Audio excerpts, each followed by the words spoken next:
dos naifs, o pioneiro, um homem conhecido nos círculos artísticos de Paris como o aduaneiro, um homem que era assim meio um mascote, meio assim um objeto de um sujeito assim de piadas, né, assim um pouco de zoação, e alguém que teve a cara de pau, pachorra, coragem, autoestima, não sei, de chegar para Picasso e dizer: nós dois somos os maiores pintores do mundo. Ele estava falando com Picasso. Vamos falar um pouquinho mais sobre Henri Rousseau depois da vinheta.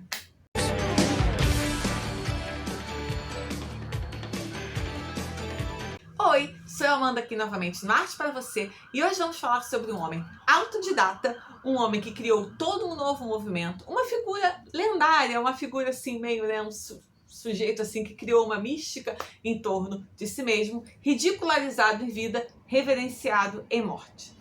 Vamos falar sobre Henri Rousseau, mas antes peço que vocês deixem o like, assinem o canal, ajuda muito na distribuição do vídeo para chegar a mais pessoas. Então, né, se vocês curtem, nem que seja um pouquinho o que eu faço aqui, deixa esse like, porque aí mais pessoas vão acabar achando o vídeo aqui, vai ter mais gente para conversar aqui com a gente sobre esses temas aí que a gente está falando sempre sobre, vão ter mais pessoas, vão descobrir aqui o que eu faço. Então agora que você já deu esse like, vamos falar um pouquinho mais sobre o Henri Rousseau. Tem quem goste, tem quem não goste tanto assim, mas é uma figura muito engraçada, tem uma trajetória engraçada, uma figura muito interessante, até historicamente de ser entendida. É conhecido, né, como o pioneiro dos naifs. Não foi muito compreendido na época, não tinha nenhum tipo de treinamento formal, não tinha nenhum tipo de educação formal, em termos de arte, é claro, né? Contava histórias fabulosas sobre si próprio, inventava um monte de coisa. Era, sem dúvida, uma figura bastante engraçada, mas que tinha uma posição ali muito ambígua nos círculos artísticos de Paris, até porque começou bastante tarde, tinha mais de 40 anos quando começou a pintar, sem nenhum tipo de treinamento, era totalmente autodidata, mas acabou encontrando um lugar aí, né, na história da arte, um entendimento sobre o que ele estava fazendo, e hoje as suas obras podem ser vistas nos maiores museus do mundo. Então vamos falar um pouquinho mais sobre essa figura que é Henri Rousseau. Influentes pós-impressionistas, né, do século XX, junto com Cézanne, Gauguin, Van Gogh e Toulouse-Lautrec. E vamos falar um pouquinho mais sobre ele, sobre a sua vida. Ele nasceu em 1844 na cidade de Laval, na França. E a família dele não era rica, pelo contrário, a gente sabe, né, de alguns artistas que nasceram em famílias ricas e aí por isso, inclusive, puderam investir na arte. O próprio Cézanne era um deles, o Caillebotte era outro, mas no caso do Rousseau não era o caso. A família dele era uma família até com uma condição financeira não muito boa, né? Não era fácil. O pai dele era um funileiro e, inclusive, ele às vezes, desde criança, já trabalhava ajudando o pai.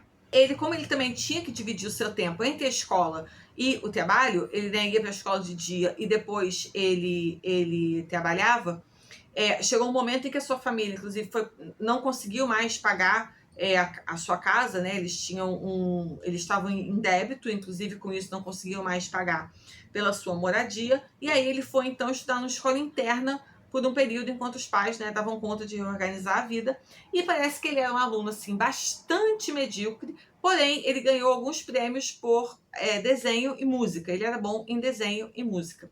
E depois da morte do seu pai em 1868, ele se mudou para Paris, porque ele queria arrumar um emprego estável para poder sustentar a sua mãe, que tinha ficado viúva. E aí, com isso, ele começou a trabalhar como um coletor de impostos. E daí, né, daí veio o seu apelido, o aduaneiro, pelo qual ele foi conhecido muito tempo, né? Aquele que coleta os impostos, né? Aquele que trabalha na alfândega. E enquanto ele trabalhava, né, como esse coletor como aduaneiro, como coletor de impostos, ele começou a pintar ele mesmo no seu tempo livre, como um hobby, né, como um passatempo e de forma totalmente autodidata. E uma coisa que ele fazia é que ele passava muito do seu tempo livre indo aos museus de Paris e ele copiava as obras que ele vinha lá. E ele não era o único a fazer isso, né? Muitos faziam isso, né? Eles iam para os museus, era uma forma de estudo, uma forma de treinamento. Até hoje, se a gente for aos museus da Europa, a gente vê gente fazendo isso, né? Copiando à mão ali.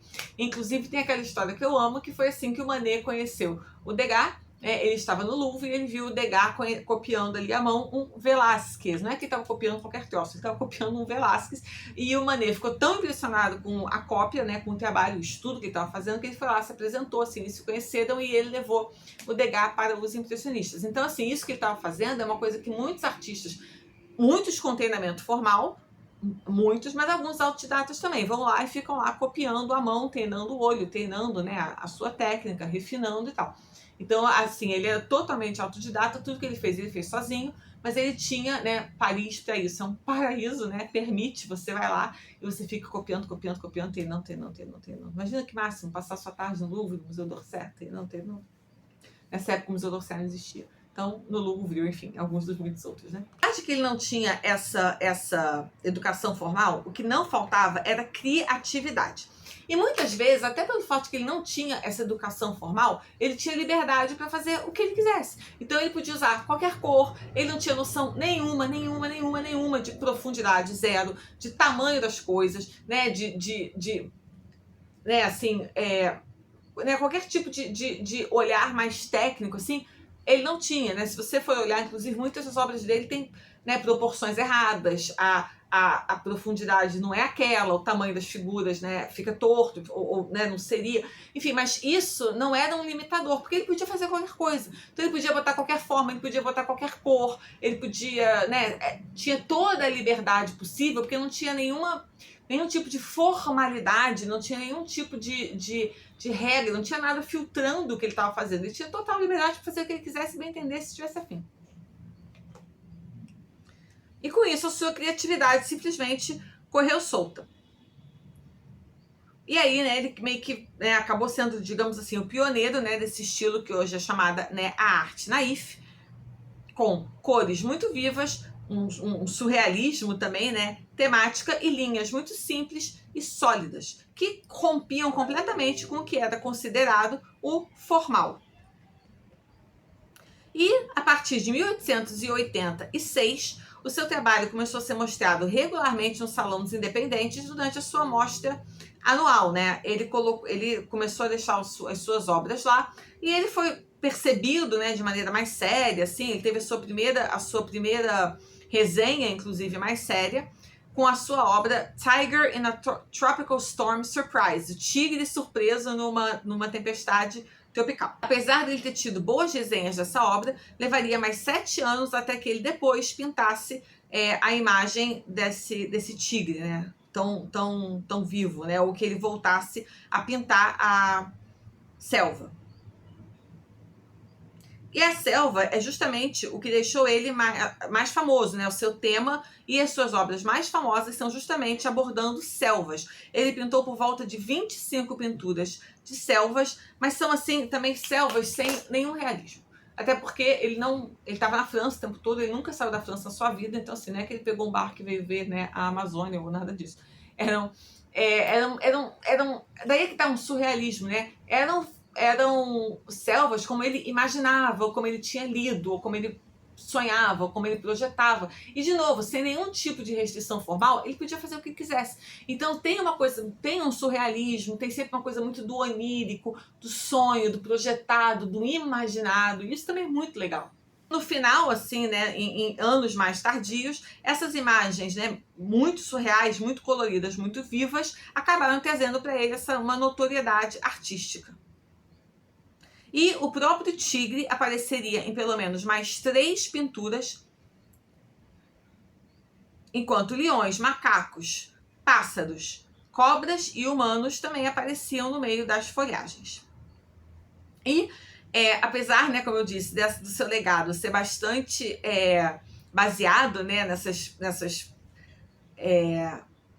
selvas fantasiosas que ele pintava, ele nunca saiu da França, então, evidentemente, ele nunca viu selva nenhuma. Mas ele frequentava muito o Jardim Botânico de Paris e os museus, né, de botânica, os museus naturais de Paris.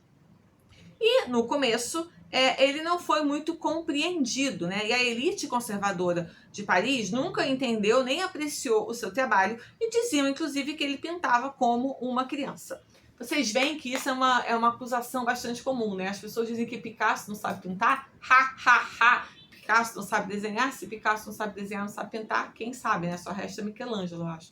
Mas é Rafael. Mas assim, as pessoas dizem que Picasso não sabe pintar e desenhar, dizem que é porque ele pintava, né, que, igual uma criança, que o cubismo qualquer criança faz. Aqui, o Henri Rousseau pinta igual uma criança. Então, assim, você vê que vocês percebam que é um insulto bastante comum para desqualificar um artista que faz alguma coisa que não é comum, né? É o velho, meu filho também faz. Não faz não, tá? Foi mal aí, mas seu filho não faz não. Em 1905, o seu trabalho foi mostrado junto dos ousados trabalhos de artistas como Matisse, Derain, Marquet, que foram depois batizados como, né, os fauves, né, as bestas, os fauvistas. Mas ele acabou encontrando aceitação, inclusive entre seus contemporâneos, artistas também. Né? O seu trabalho foi, pouco a pouco, as pessoas começaram a admirar e compreender mais o seu trabalho. Em 1893, quando ele tinha 49 anos, ele já tinha se aposentado, né, do seu trabalho de funcionalismo público, né, lá na alfândega, e aí ele decidiu que ele ia focar todo o resto, né, da sua vida, todo o seu tempo livre em sua arte. Ele finalmente acabou sendo introduzido, né, sendo apresentado nos circuitos artísticos avant-garde de Paris. E foi justamente nesse período que ele conheceu o jovem Pablo Picasso. E o Picasso viu uma obra do Rousseau e ficou tão impressionado que inclusive buscou um encontro com ele, quis conhecer ele. E mais tarde o Picasso deu um super banquete, na verdade, uma festança em homenagem ao Rousseau quando ele já estava mais velho, em homenagem a ele. E a festança, né, o grande banquete que o Picasso deu em homenagem a ele, todos os artistas, todas as pessoas, né, dos círculos artistas intelectuais de Paris estavam lá. Isso foi em 1908, esse evento, e o Rousseau acabou morrendo em 1910, o mesmo ano em que ele pintou o seu último trabalho chamado The Dream, né, um sonho, o sonho, em março de 1910. Ele acabou hospitalizado em agosto do mesmo ano, morrendo de trombose em 2 de setembro de 1910, aos 66 anos.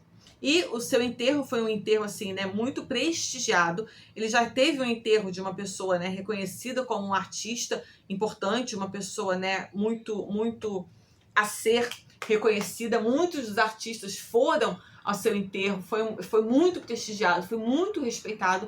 Então ele morreu já encontrando um lugar de respeito e de coleguismo, né, e de solidariedade em relação àqueles dos quais ele, né, ele sempre foi essa figura meio de fora, porque ele não tinha a mesma formação, porque ele não tinha o mesmo passado, ele entrou nessa vida mais tarde, né, mas ele morreu já tendo alcançado um lugar de alguma solidez de referência. Um fato assim triste na sua vida é que ele se casou em 1868 com uma moça chamada Clémence Boitard. Eles tiveram 6 filhos. Desses 6 filhos, só um sobreviveu. Todos os outros morreram ainda na infância. E ele casou com essa moça em 1868. Ela morreu em 1888. E 10 anos depois, em 1898, ele se casou de novo.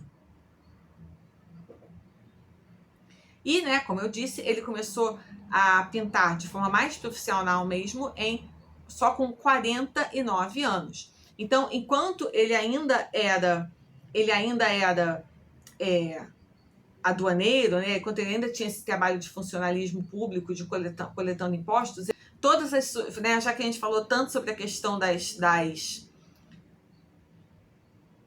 selvas, em 2005 foi feita uma exposição conjunta da Tate com o Museu d'Orsay, chamada Jungles in Paris, Selvas em Paris, que foi uma grande exposição em 2005, que esteve primeiro na Tate, depois no Museu d'Orsay, e aí depois foi para a National Gallery of Art de Washington, ou seja, uma grande exposição em homenagem a ele, fazendo, né, esse apanhado de todas as suas obras.